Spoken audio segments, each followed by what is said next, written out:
อันนี้เพชรอันบนเพชรกันนึงเอามาน้ำเปล่าเนี่ยของเนี่ยตอนนั้นบอกว่า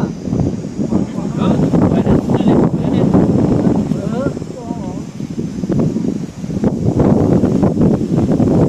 ไก่น้องไก่น้องไก่หมอเขาสุดเขาหมูเขาอีกแล้วนะ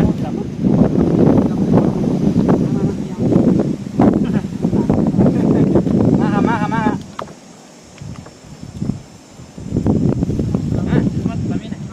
น้ำเต้ามาน้ำเต้ามาเนี่ย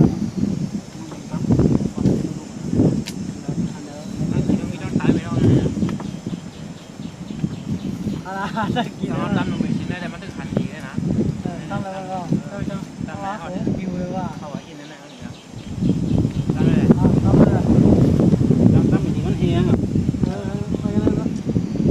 แต่กองเอาไว้นะเนี่ยมันเขาไข่ดีมันตั้งมันเนาะ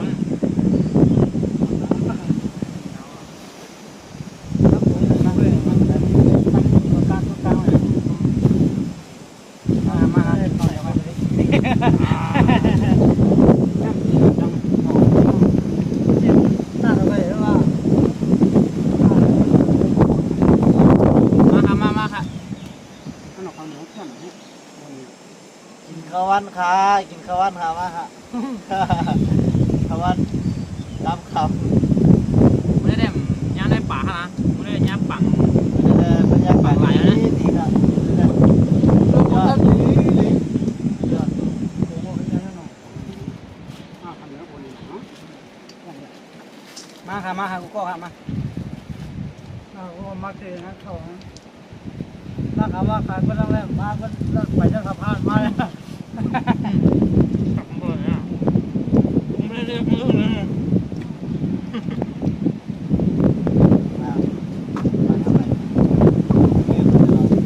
โอ้ยมาอีกสองอ่ะเดี๋ยวไปย่างเนาะย่างโซนตามมาเลยเป็ดมันเลยเป็ดอะไรเป็ดอ๋อเป็ดย่างเป็ดเราไม่ยอม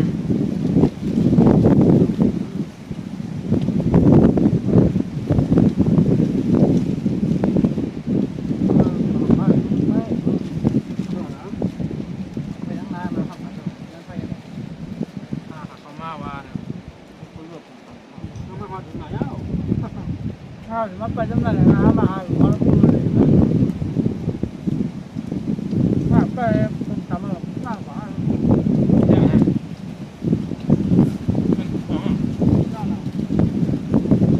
งานของแต่ละท่านคนน้ำเรา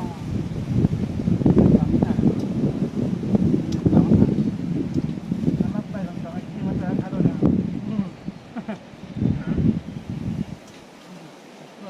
ขาเราแค่ไหนครับพี่น้อง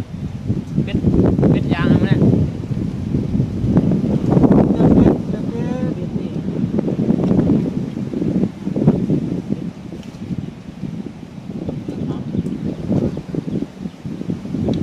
เป็ดยางครับพี่น้อง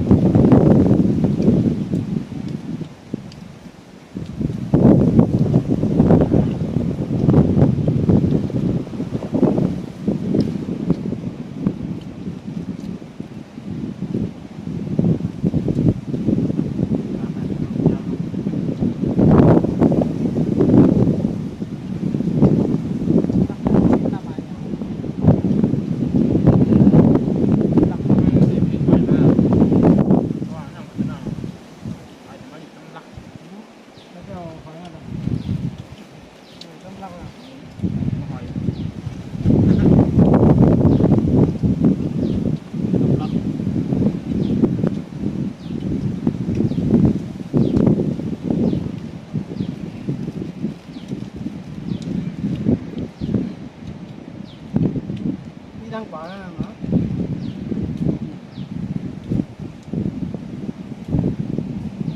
หลายโมโลด้วยให้กินกล้วยนะนั่นแหละมันพอเนี่ยนะว่าทำไม่ได้หวานหวานไปเลยมันต่างๆ ใช่ที่ผมอะไรเนี่ยฮะ ต้องทำไหม อะไรเนี่ยฮะเนื้อเตี้ยละเยอะการนั้นเนาะนี่นะครับหมูหลานเนี่ยนะ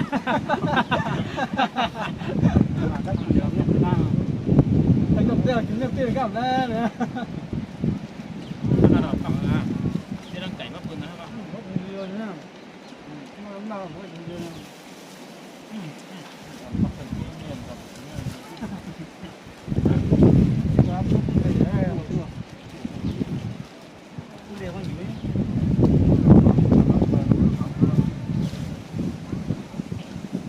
คนทำมันเนี่ย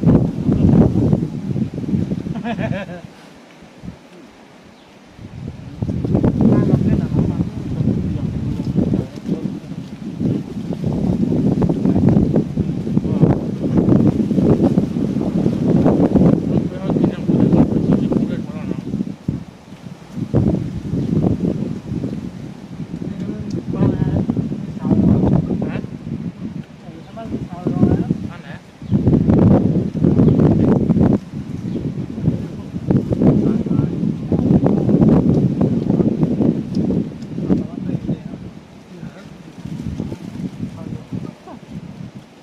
ก็กว่าจะพูดในนี่ลอยนะลอยนะ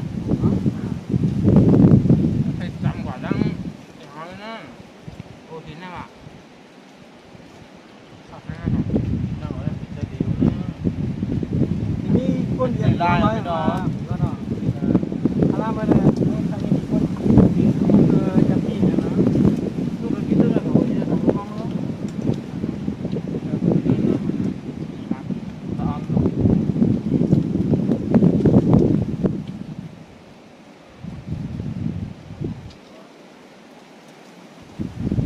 เขาดึงเขาพวกเขาของประเทศเปิดเนาะ